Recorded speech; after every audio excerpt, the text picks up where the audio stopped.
What's up YouTube, Capital G here, checking out the brand new Forbidden and Limited list that just got posted for the OCG. This ban list is going to go into effect January 1st, 2020 for the OCG, and it'll be very interesting to see what Konami does here, mainly because Yu-Gi-Oh! Era 7 is right around the corner. We know the first core booster set of Yu-Gi-Oh! Era 7, it's going to be released in mid-April 2020, so basically this is their last kind of full format under the Reigns era. I wonder if that means that Konami wants to go overboard and start killing off the Reigns archetypes, or maybe if they'll wait until next list to do that. Anyways, I obviously have no idea what is on this list other than, well, I can see Topologic Gumblar Dragon and Outer Entity Azathoth. I would assume that those cards are banned, but anything else I do not know. And obviously, even though this is not the TCG Forbidden and Limited list, we can still take some notes because a lot of things that happen over there do end up translating over here. Anyways, let's go ahead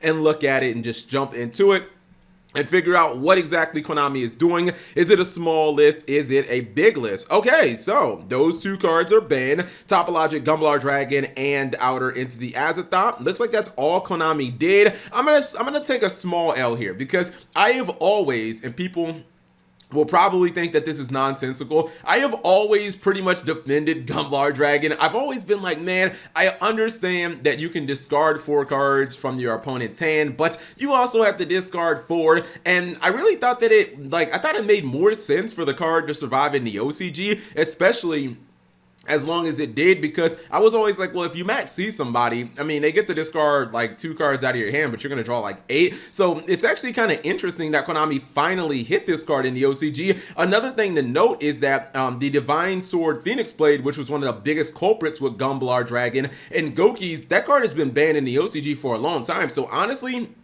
even though this card has been banned for such a long time in the TCG, I'm kind of surprised. Like, they don't have Phoenix Blade, and Maxi is a thing over there, so I was kind of surprised that they went ahead and hit this. Outer Entity Azathoth, I mean, I guess Konami just, like, in the OCG, they haven't realized that Rusty Bardiche is broken, and I guess that they went the Azathoth route. Obviously, we've had cards like the Phantom Knights launch that got hit in the TCG. I'm going to assume that it's probably for the same reasons. People make an Azathoth during their opponent's turn, not really giving them a chance to win. Anytime you do that, obviously you have more than enough damage on field to kill your opponent during their turn. And I mean, Azathoth is a card that a lot of people are still in the TCG talking about maybe it needs to go, because it is a card that kind of stops you from being able to go into Nibiru, and the Lunalight decks can go into it under 5 summons. So it is kind of a card that a lot of people probably, like, they could, you know, deal without it, or they could live without Azathoth. Like, I'm still gonna say that there's a chance that Azathoth might get banned in the TCG. Anyways, let's see what else happened when it comes to limited. Oh, Zoodiac Drident unbanned. Oh my goodness. Oh baby, this would be so hype if this comes to the TCG. Speaking as somebody who never played Zoodiac during the Zoodiac era, I think it would be so awesome for Zoodiac Drident to come back. Now, I forget exactly what, well, Broadboard is still banned, but I feel like Barrage is at 1 in the OCG. Correct me if I'm wrong, but I know Barrage at one point was banned in the OCG, and in the TCG, Konami never actually hit that. I would be super stoked to have Drident back. I think Broadbull is still, like, a little too generic, and that card, it's, like, insane. But give me multiple Drident so the deck can actually defend itself, and so that it can be a viable strategy. The beginning of the end also getting limited, this in my opinion was like, this was eventually going to happen. I think Konami should have did this in the TCG. I'm just going to assume that this is directly correlated to Dangers being released in the OCG. The beginning of the end obviously lets you draw 3 cards. It's not a hard once per turn because it's from that crazy set that was Phantom Darkness, and, you know, they introduced Allure Darkness and Dark Arm and all that crazy shit all in the same set. And Dangers, you could argue, basically broke this card because they can just fill their graveyard up incredibly fast. Whether you're using Dark World monsters or not, I kind of feel like this card should have been limited to 1 in the TCG. Maybe we would have had some of those decks like Danger, Dark World, FTK. Maybe they would have been, you know, eliminated a little quicker before Firewall Dragon got banned. But I think that's actually a good hit. Let's see what else Konami did when it comes to the semi-limits. Altergeist Miluseek, you bastards! How on earth are they still going after This is insane. DZeef is going to be triggered by this, maybe even more than me. DZeef, my Altergeist brethren, I feel you. I mean, don't get me wrong. Miluseek is still kind of like the heart and soul of the deck. She's good at every stage of the game, but why on earth, after already hitting Multi-Faker, and I think in the OCG they hit Spoofing to 2 at one point, I forget exactly what it's at. Why are you going after Miluseek? Like, come on. Who out there is saying Altergeist is like a broken deck? Like, it's unfair. I get it. We're getting a new support. We're getting more support for Altergeist, and I guess it'll be a little easier to incorporate it because now we only got 2 copies of Miluseek. My heart kind of hurts for that. Let's see. Galatea.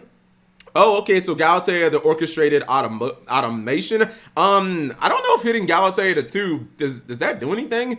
I mean, I don't play Orcus. I generally just play against it. I don't think I've ever seen an Orcus player go into 3 copies of Galatea in a single duel. I feel like that does basically nothing. I think if it would have been at 1, okay, maybe if it gets banished, it's a little more difficult for them to, you know, get it back. But Galatea at 2, like, that doesn't seem to matter at all. Orcus Harp Horror is at 2 as well, and I mean, I don't know, that's kind of puzzling. Like, if these are supposed to be your Orcus hits, this does not seem like enough, especially because, as I've said before, the Phantom Knights of Rusty Bardiche is still legal in the OCG. We know how ridiculously powerful that card is. I feel like the deck is perfectly fine with two copies of Harp Horror. It's not like these Orcus monsters can't be recycled anyways. I mean, isn't that the entire theme of the archetype? Banish them from the graveyard, then put them back into your deck. Like, I don't really think that that's going to do anything at all, so I feel like those Orcus hits are silly, and I don't really think that they accomplished much of anything. Okay, Deep Sea Diva. This was something that I think most of us saw coming. Konami has a brand new archetype. Well, some people are saying that it's a series. It's not actually a full archetype. We'll find out a little later. But anyways, regardless, Deep Sea are going to be released in Eternity Code, and they show a lot of promise. I don't really think that it would be, like, it's not all that feasible to build kind of this series around a card that is actually limited. So, like, if Konami wants players to have interest in this in the new Deep Sea cards, they can't really have Deep Sea Diva at 1. This is something that I am 100% gonna say is going to happen in the TCG by the time that we get Eternity Code. Konami can't build this new archetype around a card that's limited. That just doesn't really make any sense, even if the card Deep Sea Diva is now searchable. Let's see. We have Baby Sarasaurus also at 2. And oh, Tour Guide from the Underworld. Now, that's kind of spicy. I'm not going to skip over Baby Sarasaurus, but Tour Guide from the Underworld, to me, would be something that is definitely meta impactful. If you think Burning Abyss are like a dead archetype, you are dead wrong. That deck is still capable of being able to top even a YCS level event. And obviously, like, Tour Guide has been the best normal summon for Burning Abyss forever, since like 2015. Baby Sarasaurus, I'll be honest, I'm not exactly sure what number that was at in the TCG or in the OCG, if that was at 1 or if that was at 3. So I can't really say too much on it. That's just me being like my ignorance of the OCG, just kind of showing right there. But yeah, I don't really know what that was at prior. Necros of Unicorn and Thunder Dragon Beast. What is Thunder Dragon Beast? Is that, I feel like that's not a real card. There's like Thunder Dragon Hawk and Thunder Dragon Dark. What the hell is Thunder Dragon Beast? Please leave that in the comment section below. I have no idea what that card is. Maybe that's Colossus in the OCG? Like, what is Thunder Dragon Beast? I feel like it's something obvious that I'm just missing. Necros of Unicorn, this needs to happen. If Konami wants Necros to ever reach, well, it doesn't need to reach the levels that it was during the Arc V era, but if Necros are going to be a consistent deck that can like top events, the card that they need to like move higher on the FNL list is Unicorn. Unicorn gives them pretty much like a solid kind of win condition against a lot of the meta decks. I mean, most decks in 2019 revolve around the extra deck outside of like Altergeist and Guru Control, maybe a couple of other ones like Draco, but for the most part, your Sky Strikers, your Thunder Dragons, Orcus, your win condition against those decks is like Unicorn. Just get Unicorn on field and it's basically a skill drain against their big monsters, their most important monsters that do stuff. So I would love to see Necros of Unicorn. Salaman Great Circle and Mind Control. Holy shit, how big is this goddamn semi-limited? I'm just gonna go all the way down because the semi-limited list I'm realizing is just huge. Mind Control, Sky Striker, Mecha Modules, Multi-Roll, Allure Darkness, and Red Reboot. Interesting. I mean, they're like nerfing Altergeist directly, and then they're also nerfing the card that destroys Altergeist. That Red Reboot one is interesting. I do, you know, as a control player, I've said it for a long time. Like, Red Reboot is the card I fear more than anything in Yu-Gi-Oh! Because it basically means that anytime someone red reboots you, as if you're playing a control deck like Guru or Altergeist, your entire mindset is I have to survive this turn and none of my traps are going to work. Allure Darkness at 2. Again, these just feel like hits that are associated with dangers. Allure Darkness in a danger deck is broken. Same thing with Beginning of the End. So I feel like Konami is just not going after the dangers in the OCG because they're new and they're trying to sell them, but they'll realize in due time that the dangers are the broken cards and they need to be hit as well. Mind Control.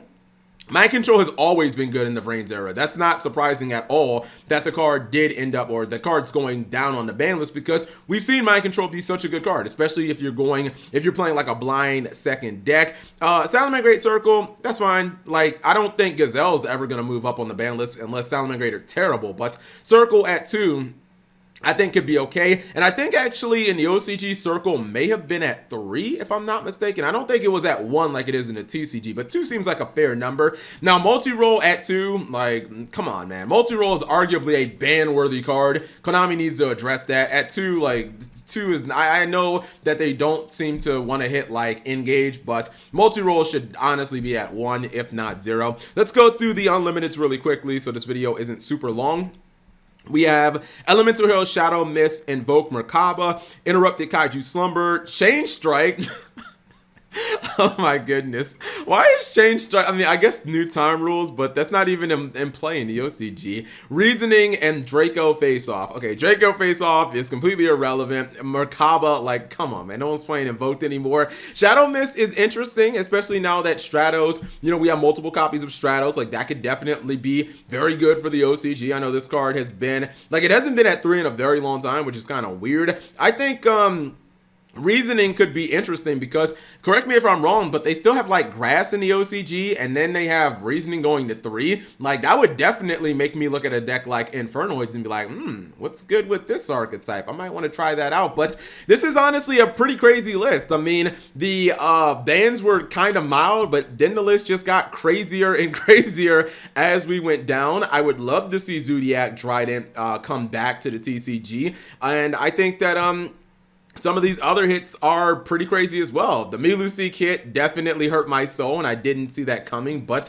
I guess Konami still thinks Altergeist is like a problem for some reason. Anyways, whatever you guys think, leave it in the comment section below. What do you think is going to translate to the TCG, or what would you like to see from this list hit the TCG? Thank you guys for watching. As always, subscribe if you have not already, and turn on that notification bell for daily videos.